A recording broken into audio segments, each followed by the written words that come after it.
probably tell, I am an Australian. Australians tend to curse a lot, so don't be surprised if you hear me say fuck. In my 20s, hubby told me it was time to get my driver's license. And he chose a driving school and he paid for all my lessons in advance. The bloke used to come around and pick me up, but I didn't like him. He was old and cranky. But this particular day, we went out and he told me to stop. Well, I had to think about stopping. I couldn't just stop.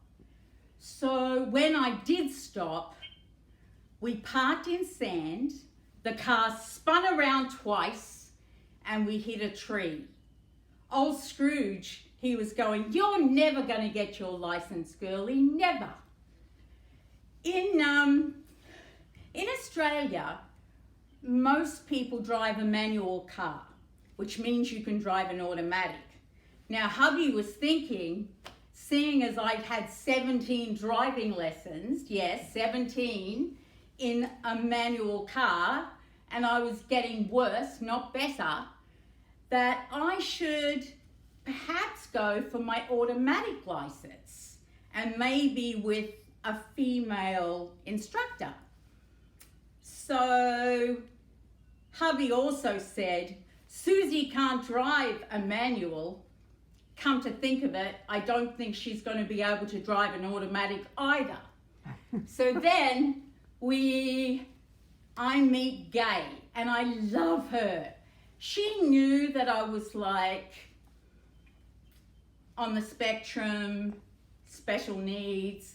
She also knew I did not know the rules of the road, and I did not know my left from my right. She got quite concerned when I put my left indicator on and went right. So my hubby knew that there was no way in the world I was going to get my license by fair and square. So he invited Gay and her husband to our dinner theatre, and he sent champagne to the table trying to butter her up. The next day was my actual driver's test.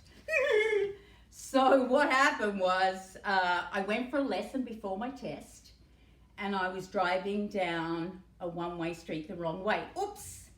So Gay was pretty scared, so we just drove into the DMV. The guy gets in. I'm so nervous that I start speeding out of the DMV and hitting all the bumps, and I almost collect the gate. I did the most abominable three-point turn, and the guy just said, "Come on back into the DMV." That poor bastard, he was so nervous and scared to death, but I got my license the first time. Hubby always says, Susie's never been in an accident, but she's caused plenty of them. So if you happen to see my pink Mercedes convertible coming up the street, if I were you, I would run for my fucking life. Thank you. Good night, and God bless you.